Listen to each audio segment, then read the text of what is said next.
Hello, welcome.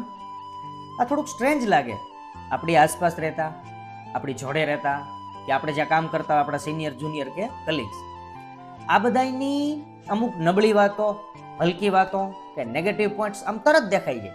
એની ભૂલ તરત judgement થઈ ગઈ કે ભાઈ આ તો વ્યક્તિ આમ છે. કોઈ વ્યક્તિ આપણે બધા ગ્રુપમાં બેઠા ને કોઈ વ્યક્તિ જે હાજર ન હોય તો એની વાત, નબળી વાત તરત થવા માંડે, બધાય કરવા માંડે, બધા એમાં એગ્રી થઈ જાય કે હા બરોબર છે.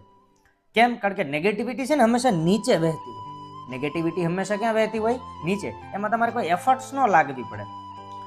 પણ આપણી આસપાસના જે લોકો છે એની કોઈ સારી બાબત હોય, કોઈ સારી એક્ટિવિટી હોય, કોઈ સારી એનામાં સ્કિલ હોય, સારું ડ્રેસિંગ સેન્સ હોય, સારી હેરસ્ટાઇલ હોય, કે કોઈ પણ સારી બાબત હોય, નવી કાર, ઘર, ફ્લેટ, કોઈ પણ બાબત હોય, તો આ બધા વિશે એક લાઈન બોલવામાં, એક નાનકડો એવો કોમ્પ્લિમેન્ટ દેવામાં પણ આમ કેટલી તકલીફ પડે. કારણ કે તકલીફ, પોઝિટિવિટી છે ને એ અપ જાય છે. અપ જાય છે એટલે ગ્રેવિટીથી કામ કેવું કરે છે? ઓપોઝિટ કામ કરે છે. એટલે કોઈકના વિશે એકાદી લાઈન સારી બોલવામાં જાણે કે કેમ 100 મણનો પથ્થર ઉપાડવો એટલી આપને તકલીફ પડે. એનું કારણ છે કારણ કે કોકને દિલથી કોમ્પ્લિમેન્ટ દેવું હોય તો એમાં સૌ પ્રથમ આપણે આપણું સર્વસ્વ, પોતાનો ટોટલ ઈગો, ટોટલ અહમ સાઈડમાં મૂકીને નિર્મળ અને સ્વચ્છ ભાવે કોકને કેવું પડે કે ભાઈ હા, આ તારી બાબત બહુ સરાહનીય છે, તારો લુક બહુ સરસ લાગે છે, આજે તે જજમેન્ટ લીધું ને બહુ સરસ છે, આજે તે કાર્ય કરસ ને બહુ બધાથી હટકે છે, આજે તારી સ્ટાઇલ છે ને કામ કરવાની એ પ્રોપર છે. આવું કહેવામાં તો જાણે કે આપણી જીભમાં કે ને 2 મણનો પથ્થર લગાડી દીધો એટલી તકલીફ પડે. અને ઘણીવાર દેખાઈ બી જાય. હા, આપને અમુક વાર કોકની સારી બાબતો દેખાતી પણ હોય પણ બોલી ન હોય. તમે જો ક્યારે જોયું છે ગ્રુપ, થોડાક લોકોનું ગ્રુપ બેઠું હોય, એમાંથી કોઈ પણ એકાદો વ્યક્તિ ગેરહાજર હોય તેના વિશે સારી બાબત થાય, એની ડિસ્કસ થતી, ભાઈ એ વ્યક્તિ તો બહુ સારું, આમ ક્યારેય ન થાય. અને આ દુનિયામાં અહીંયા નહીં, આખી બ્રહ્માંડમાં ક્યાંય નથી થતું. ગ્રુપમાં હંમેશા નબળી વાત જ થાય, પોઝિટિવ વાત થાય જ નહીં.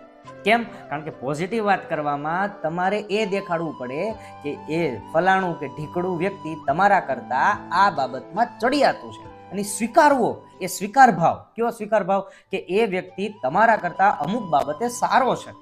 એ સ્વીકાર ભાવ જે છે ને એ તો મતલબ સંતત્વનો તમારામાં ભાવ હોય ને, કયો ભાવ? સંતત્વનો. તો જ તમે કોકને આ હદે સ્વીકારી શકો. બાકી આખી જિંદગી વહી જાય તોય તમને કાંઈ સારું નહીં લાગે. બસ આખી જિંદગી શું કર્યા કરશો? નેગેટિવિટી.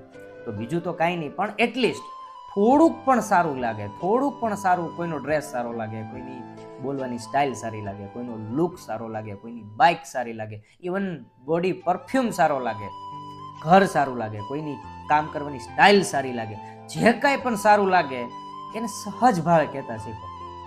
આનાથી ફાયદો એને તો તમારા પ્રત્યે લાગણી થશે ને થશે, એને કાંઈ લાગે ન લાગે, પણ આ વસ્તુ તમે 2 મહિના, 6 મહિના કે વર્ષ દિવસ એપ્લાય કરશો ને એટલે તમને એવું લાગશે કે તમારી અંદર એક નવો જ કંઈક વ્યક્તિત્વનો જન્મ થયો. આજ જે તારીખ થઈ હોય, આ તારીખથી લઈને 1 વર્ષ પછી સેમ ટોપિક ઉપર આપણે ચર્ચા કરશું. જો કોઈ આ બાબત એપ્લાય કરી હોય તો આજની તારીખથી થોડુંક શરૂઆત કરો. ગોતવાનું નથી, ધરારથી નથી કરવાનું કે મારે કોકના વખાણ નહીં, એવું નહીં. ધરારથી નહીં, સહજ ભાવે. કેવા ભાવે? સહજ ભાવે. કોઈની જે કાંઈ પણ સારી બાબત લાગે એને કહી દો, સહજ ભાવે, હસતા મોઢે. તમે જોશો તમારામાં એક પ્રકારની નિર્મળતા આવવા મળશે, અને તમારો જે ઓલો ઈગો છે ને, ઈગો, અહંકાર, હિડન ઈગો, એ ક્યાંક ને ક્યાંક ઓગળતો જશે. તો આજથી બધા નવા વર્ષ શરૂ થઈ ગયું છે, આજે ભાઈ બીજ છે, તો જ્યાં સારું લાગે ત્યાં આવી થોડીક શુભ શરૂઆત કરશું. મળતા રહેશું. જય હિન્દ. કહેતા રહેજો